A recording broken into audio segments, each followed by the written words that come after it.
Okay, in this video we're going to talk about the quadratic formula, which is the third method in solving for quadratic equations. So let's just review the other two methods, because maybe you've forgotten. Okay, method number one would be factoring. And if you remember, you find two numbers that multiply to give you 8 and add to give you 6, which in this case would be 4 and 2. So this would be x plus 2 and x plus 4, and that would equal 0. And then you would say each of those are equal to 0. What would their answers be? And subtract 2, so x equals negative, let me read it again. So x equals negative 2 is one of your answers, and x equals negative 4 is your other answer. So that's method number one. Method number one is factoring. Okay, method number one is factoring. Method number two is completing the square. Okay, so let's review this. If you remember, we take half of b, which will be 3, and then we square it, which is 9. So we're going to add 9 to both sides. And the whole reason we did that is because we're trying to make a perfect square. Well, what multiplies to give you 9 and adds to give you 6? Well, it would be 3 and 3, which is exactly what we wanted. Notice they're both the same thing, because we made that happen. Then the other side just happens to be 25, which is also a perfect square, which is nice. And I'm going to rewrite it, x plus 3 squared, because that's what it is, equals 25. And to solve, whenever things are squared, to undo them, we have to take the square root. So we're going to take the square root of both sides. Well, the square root of x plus 3 times x plus 3 is just x plus 3. And the square root of 25 is positive 5 and negative 5. Either one could be, because negative 5 times negative 5 is 25, and positive 5 times positive 5 is 25. So I have two separate problems here. I have x plus 3 equals positive 5, and I have x plus 3 equals negative 5. Let me rewrite that.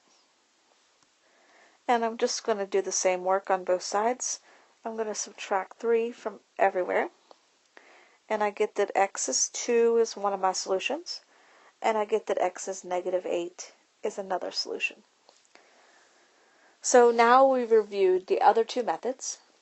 And the third method is the quadratic formula.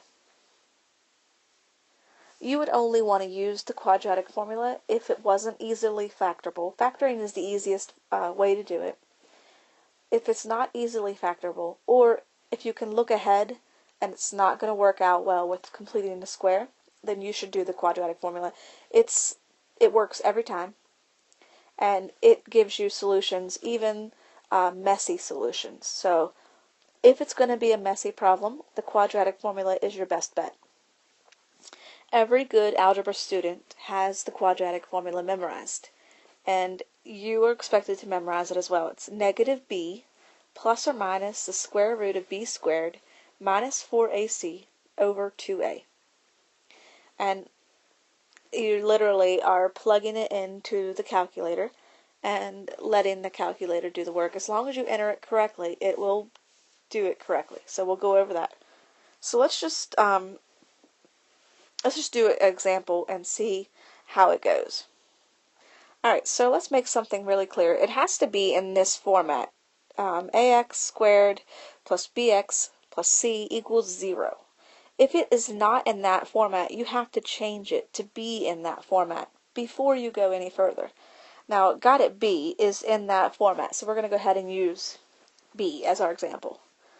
First thing we have to do is figure out what a is, what b is, and what c is. So a is with the x squared value, and there's nothing in front of the x squared, so that means it's a 1. B is with the x value, and it's a 4. And c is negative 3. Make sure you pick up that negative 3. If it were positive 3, it would say plus 3. Now that we know the values, we're going to plug them into the formula. If b was negative already, then it would become a positive. but b is positive 4, so now it becomes a negative 4. I'm going to go ahead and write my what we're going to fill in. So b is still 4 squared, minus, it just so happens there's a 4 in the formula, times 1 times negative 3. And then on the bottom we have 2 times 1. I think what I should do is color code these. Let's go do that. Okay, so all of the A's are red, all of the C's are blue, and all of the B's are green. So notice you use B twice, you use A twice, but you only use C once. And if we work this out, I'm going to give myself some space here. What I can work out is what's underneath the square root value. So 4 squared is 16, minus 4 times 1 is 4, and 4 times negative 3 is negative 12. So I'm going to minus negative 12. Well, let's not do this yet. If I minus a negative, then it's the same as adding. So I'm going to change those to positives. So what I really have is the square root of 28, which is not going to work out well because it's going to be, a decimal, which is fine. So I have that much. So I'm going to go ahead and I'm going to change this now. We know what this is. This is the square root of 28. And we also know what 2 times 1 is, which is just 2. So I'm going to go ahead and take that away. So we have two separate problems here now. We have negative 4 plus the square root of 28 over 2. And we have negative 4 minus the square root of 28 over 2. So you're going to have two separate answers. You're going to figure out what each of these are, and then that's going to be your answer. In your calculator, what you need to do, this is exactly what you need to put in your calculator. So we're going to have two solutions. In your calculator, you're going to do parenthesis, negative 4 plus the square root of 28, parenthesis, divided by 2. That'll give you your first solution. Then you're going to do the second solution, which would be parenthesis, negative 4 minus the square root of 28 divided by 2. And then whatever that one is, that'll be your second answer. So if you put those in your calculator, you'll get these two answers. And then negative 4. Notice that the decimals are exactly the same. But there's other ways you can answer the same question. So pay attention here. I'm going to take this and I'm going to rewrite it on the next page.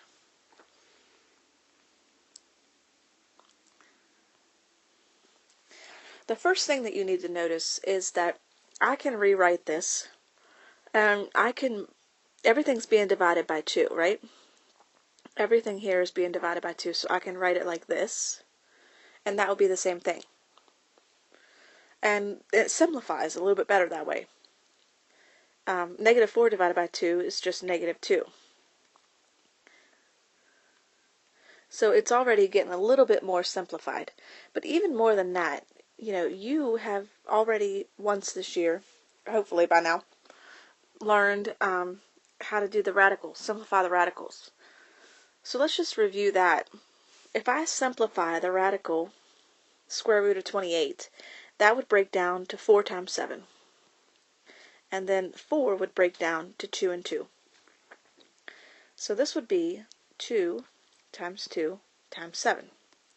Well, the 2's are a perfect match, and so they come out front. But when they come out front, they only come as 1 2. So it would be the square root of 28, if I simplified it, would be 2 square roots of 7.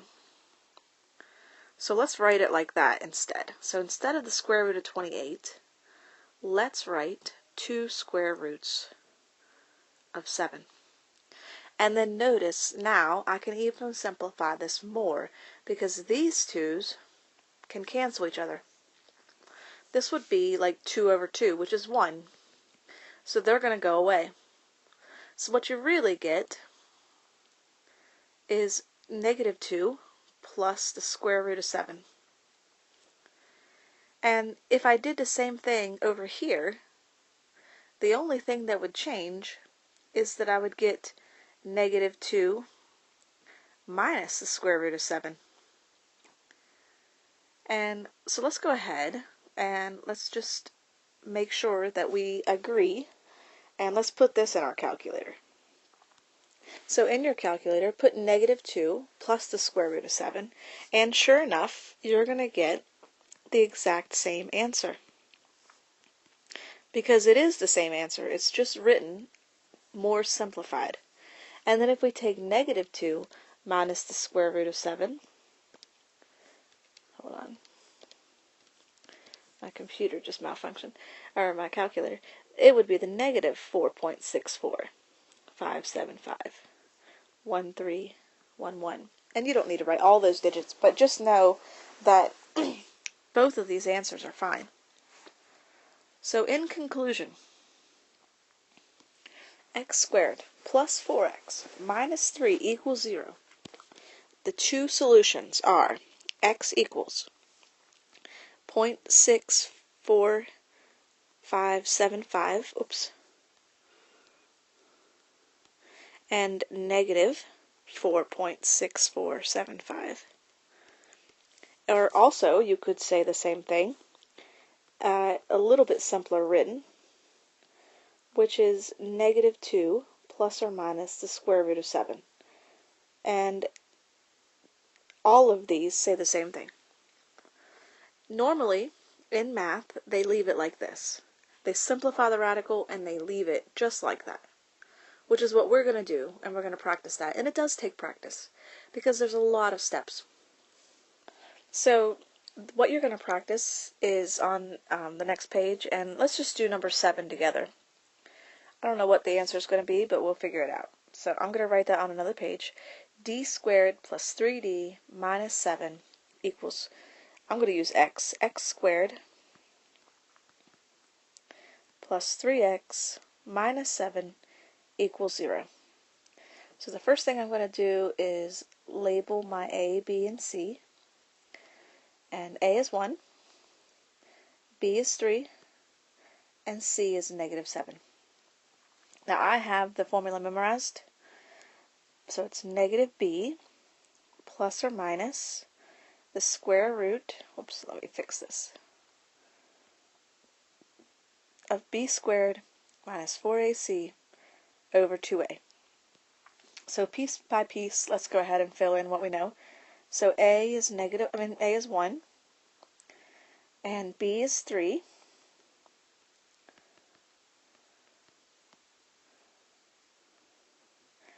oops, I forgot another A.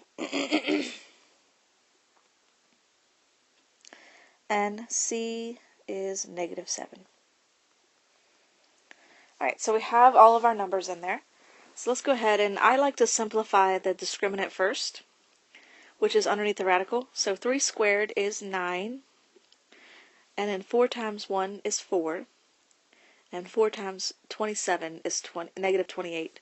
So 9 minus 28, which again is going to be double positive, so we're going to be adding. So what's 9 plus 28? 37. So that's the square root of 37. So here's what we know so far. We know that it's negative 3 plus or minus the square root of 37 over 2, because 2 times 1 is just 2. So we're this far. Now, they might leave it like that, because the square root of 37 is not going to simplify. 37 is a prime number, and maybe that is going to be the solution. Let's look back, and sure enough it is. Notice they left it exactly like that, and that's okay, because it wouldn't have gotten any better. If I take and I break it apart, and I make everything divided by 2, nothing gets simpler.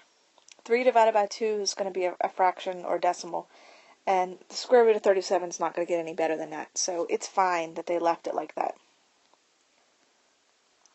Alright, let's do number 10, and then the rest of them you can do by yourself. So try number 10 by yourself first. So pause the video, write it down, try to figure it out, and then watch the video and see if you got it right or wrong.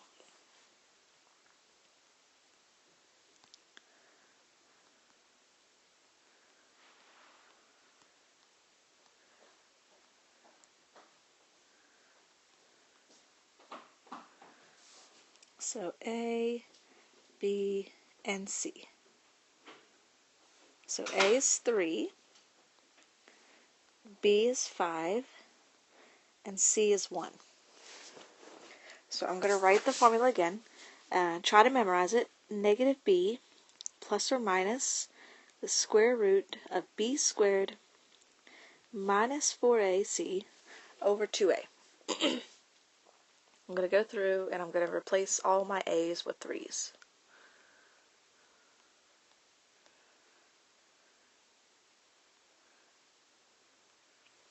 Then I'm going to go through and I'll replace all my B's with 5's.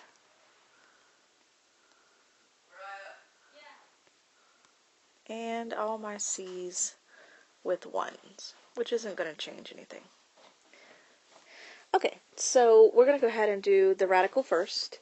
And you can do this in your calculator, you know, if you put it in exactly the way it looks. So just do 5 squared, or 5 times 5 is even fine, minus 4 times 3 times 1. And then see what that answer is. And you should have got 13. So what really is going to happen is it's going to be the square root of 13. And 2 times 3 is 6. I'm going to go ahead and change that bottom number. And this is where I am now. And I'm looking at it and I'm thinking it's not going to get any prettier than that. Because look, if I take and I divide both of them by 6 by themselves, 5/6 doesn't reduce. And the square root of 13 is not going to get any better because 13 is prime. It doesn't have any perfect squares hiding in there. And if I divide it by 6, it's not going to get any better. So I am thinking they're going to leave it just like this. So let's see if we find our answer. Yep, and there it is. So these aren't that bad. It's actually easier to leave your answer in radical form than it is to plug it into your calculator and let the decimals work their way out. But a lot of times you need the decimal answers because you're going to use it for something else. So I want you to try and work these out. And raise your hand if you have any questions. Watch the video again if you need to. Make sure you take notes. And ask for help if you need it.